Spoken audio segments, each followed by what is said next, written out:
السلام علیکم ورحمۃ اللہ وبرکاتہ۔ علماء کرام سے میرا یہ سوال ہے کہ جیسے قبر کھودتے ہیں تو لوگ کہتے ہیں کہ جی قبر کھود کے غسل کرنا چاہیے، اور میت کو جو بندہ غسل دیتا ہے وہ بھی کہتے ہیں جی غسل کرنا چاہیے۔ پلیز اس کے لیے رہنمائی فرما دیں، بہت شکریہ۔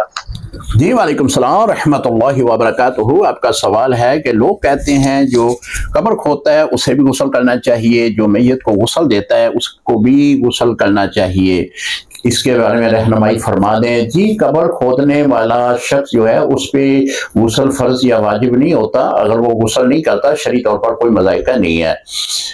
باقی رہی بات میت کو غسل دینے والے کے، اگر وہ غسل کر لیتا ہے تو مستحب ہے، اس کے اوپر بھی فرض یا واجب نہیں ہوتا۔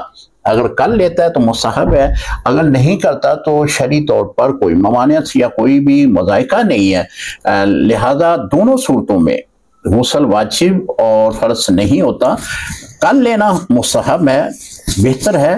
اگر نہیں کر پاتا تو شرعی طور پر کوئی مذائقہ نہیں ہے۔ السلام علیکم ورحمۃ اللہ وبرکاتہ۔